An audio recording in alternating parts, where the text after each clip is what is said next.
Hey everyone, it's Michael, another travel and credit card video. And the topic for discussion is top tier hotel status and corresponding value with it. Meaning, if you have like a diamond status of a hotel chain such as Hilton, and how hard does it take to get to that level? How much you have to spend? How many nights do you have to get it? And does that mean it's worth that actually highest tier level? So that's really the topic of discussion. We're going to talk about the chains such as Hilton Honors, Marriott Bonvoy, World of Hyatt, IHG, and newcomers, Choice Hotels, and Wyndham Rewards. Let's find out which one has the best bang for the buck for the highest level of hotel chains going forward. So let's start with Hilton Honors, and this is a very familiar hotel chain everyone knows in the points and miles game.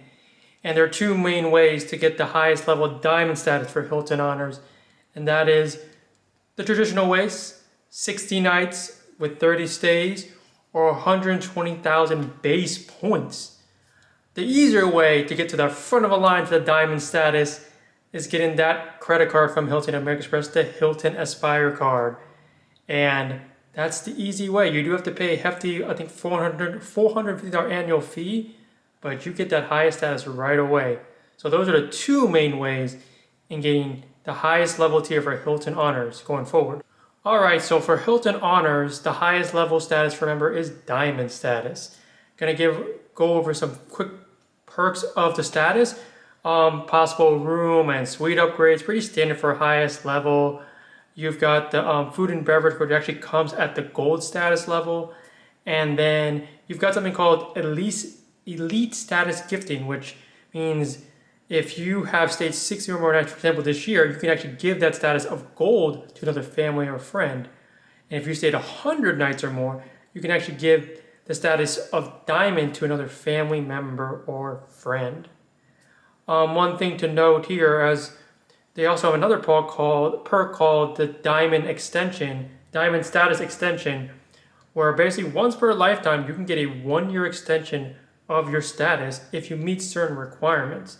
And the requirements I'm specifically talking about is you have to have 3 total years of diamond status, or the years don't have to be consecutive. You got to have at least 250 nights paid or award, or 500,000 earned base points since joining Hilton Honors. And then once that's all completed, there's a link here. Submit your form through Hilton Honors, and you can get your extension. So another cool perk of Hilton Honors. Some minor cons for being in the Hilton Honors program and trying to get that elite status that I could see at least. I didn't see any type of guaranteed late checkout kind of thing that a lot of other programs have. And then the elite status gifting is kind of specific. You gotta have a certain amount of nights. It kind of sucks that you're already a high status and then you can't even give the gift. I mean, if you have the Aspire card, you actually can't use that perk because you may not stay the 60 or 100 nights. So those are a few cons, I would say. Otherwise, being in diamond status is actually very good and also not that hard to obtain, really. Alright, so let's move on to the Marriott Bonvoy Hotel program.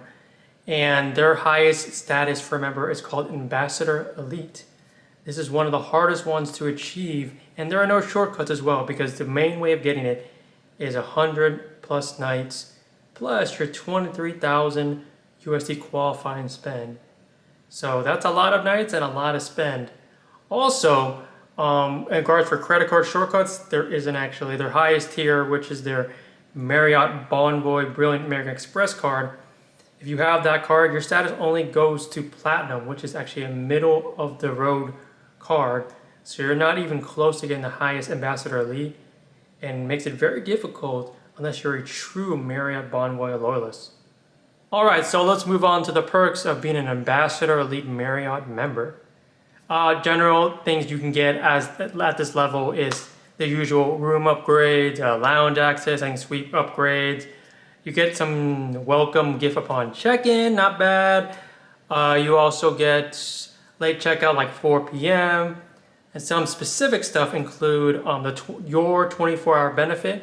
Basically means if you check in like at 9 p.m., you can actually check out at 9 p.m. Pretty cool, pretty convenient as well. So the annual choice benefit is a perk for Marriott, where basically you get these these milestone awards, I guess, on your way to Ambassador Elite. But I wanted to include it because you will get it basically, because there's no shortcut in getting Ambassador Elite. So if you earn 50 nights or more in one calendar year, you can choose basically upgrades such as Sweet Night Awards, favorite mattress, you can give Silver Elite status to a friend, some type of donations, and if you somehow earn 75 night Elite credits or stays, you basically get everything from the 50 nights, and then you get additional redeem one free night with up to 40,000 Marriott Bonvoy, and then you can give the status of gold to a family or friend member. So I wanted to mention it is, but it isn't. But because you have to go kind of traditional way to get Ambassador Elite, the annual choice benefit actually does really help for Marriott loyalists. All right, some cons of it, of being an Ambassador Elite Marriott member, and very obvious, very difficult to get the highest status. You've got to be a true fan of the club, 100 nights, 23,000 spend, and the credit cards aren't great to get you there to the top of the mountain. And then I did notate that there's actually free breakfast isn't equal to all, apparently.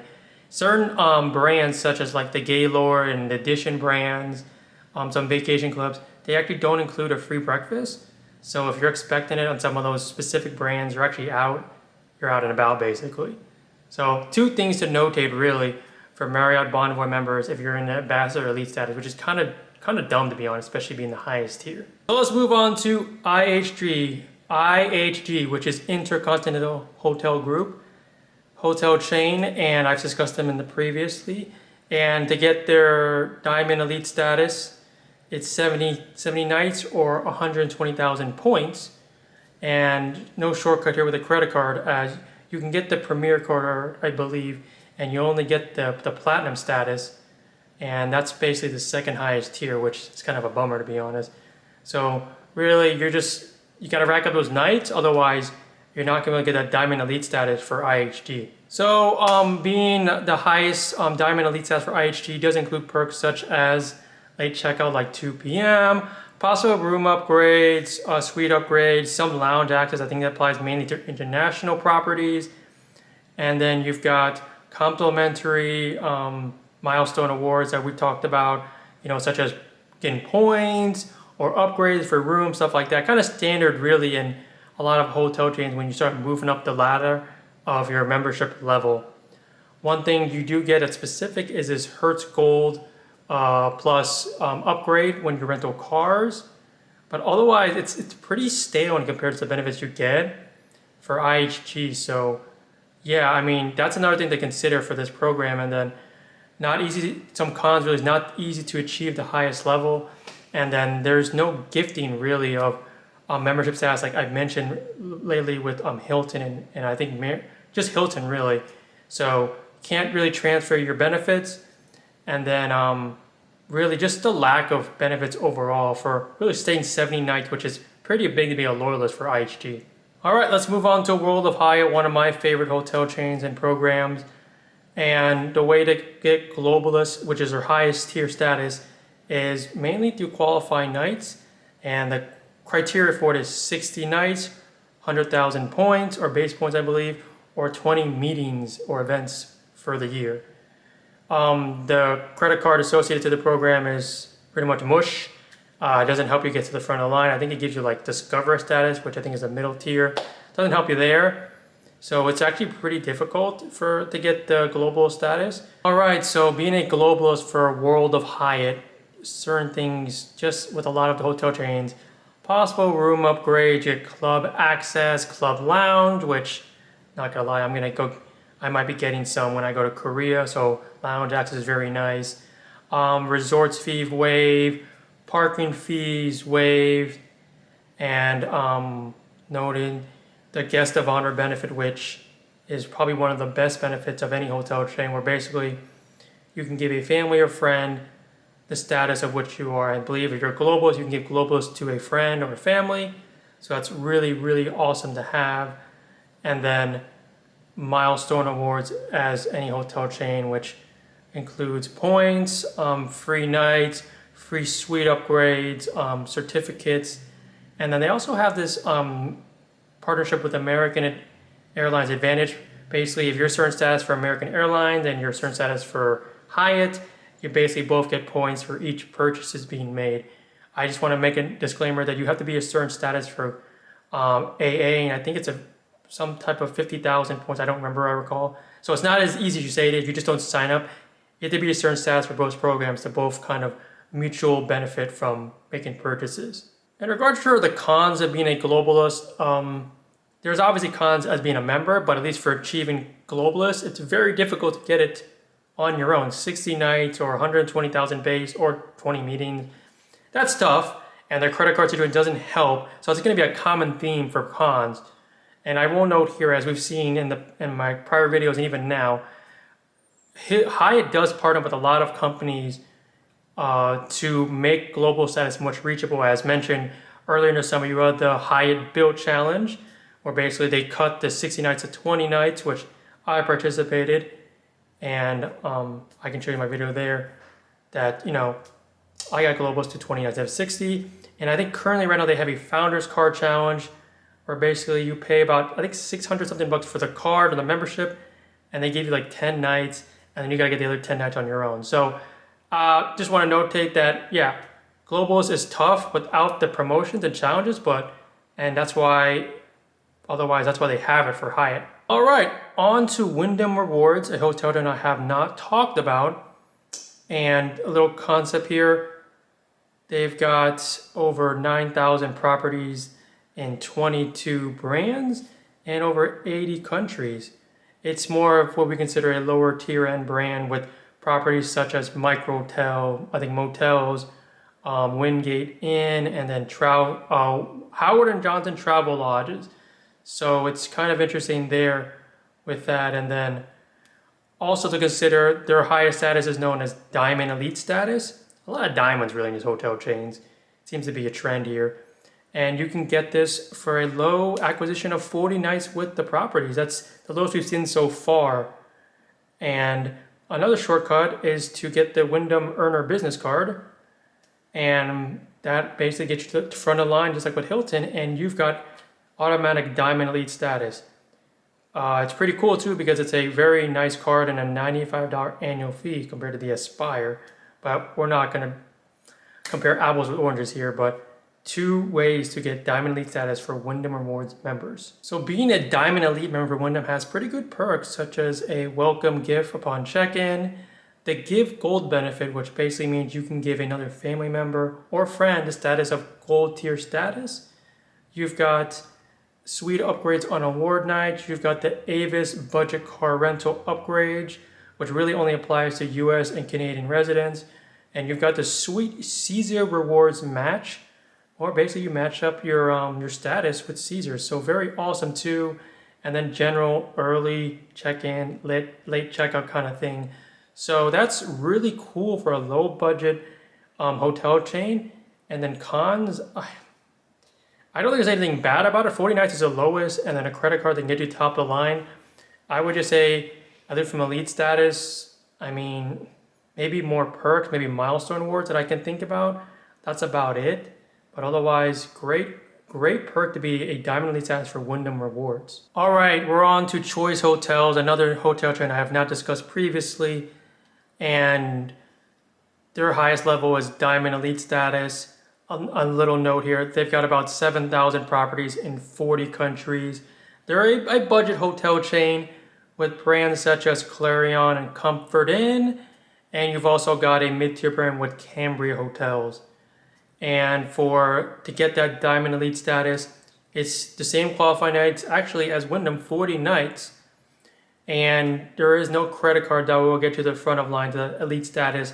Their own credit card, their MasterCard will only get you, I think, the middle tier status. Correct me if I'm wrong. But I think with these budget hotel chains, you're starting to see that the qualifying nights are a little bit lower because maybe the price points are lower and targeting a different demographic of people. So elite status or diamond status for Choice is as big as you can get. One perk is the breakfast for you and a guest, guaranteeing room availability, welcome gift as I talked about, early check-in, late checkout, bonus points as you go up the ladder of your membership. And really that's pretty much it. I mean, it's just there isn't much they're offering. And because of the cons of being an elite member is everything that you're not getting.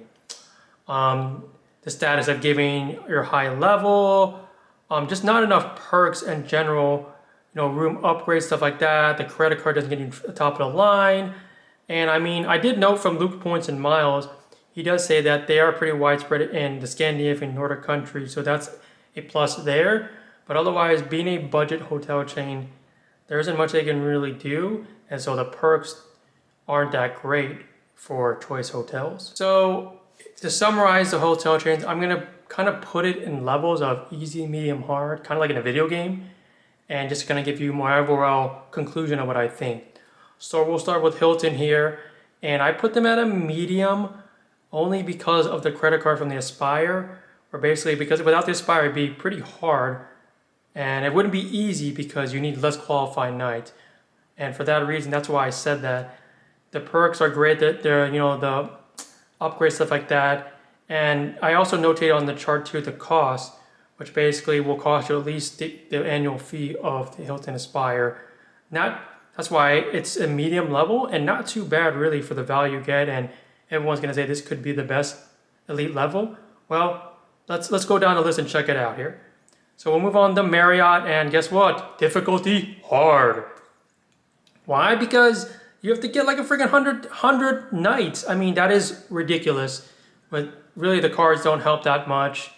And the cost, here on the chart here, it's gonna say at least $23,000. I mean, good luck. I mean, maybe there's shortcuts for this one. Please let me know in the comments if there is. Otherwise, it's a hard difficulty for this to get to this elite level for Marriott. Let's move on to we are at IHG. I put them a level hard as well, similar to Marriott. 70 nights, 120,000 points, good perks, but calculating that it's going to be about $40,000 based on the nights and the points required. And yeah, it's not great. Let's move on to World of Hyatt, and I put it at a medium level similar to Hilton. It does require 60 nights and 100,000 points and 20 meetings. But the reason why is because the challenges that I've known for Hyatt kind of slices that qualifying from 60 to 20 or 30 nights, makes it a medium level. Otherwise, difficulty would be super hard if you didn't have anything to help you get to that highest level, and the perks are great. And just doing the cost here, if I did this based on the founders cost basically, which is about $690 for the membership, and then you get 10 nights. And just doing a little search here, at least in my area, and you can find very cheap hotels for about $9,700. So that times like 10 nights, it's about $1,690. It's about under $2,000 to get that membership.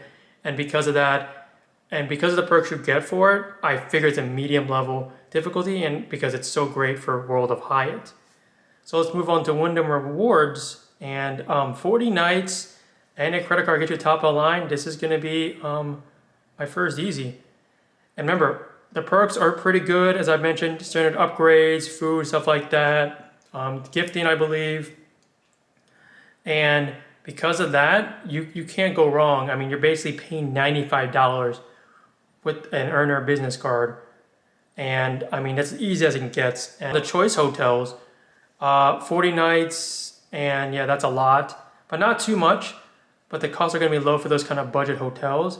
As I put that at still as an easy, and you're wondering, why is that? Well, because I didn't mention that as I was researching it one more time, you actually can get that Diamond Elite status. Based on the website here, it says that if you stay one night after Cambria hotels, you can be upgraded to a Diamond Elite status. I need to check here and see how long this is going on, but that's pretty sweet. You're basically paying like 100 or 40 bucks, whatever it is for that hotel stay for Cambria, and you've got Diamond Elite. The perks aren't great, but it's also about the cost you're getting versus the perks. And if you're paying so little to get a good enough perks, then the value is really great.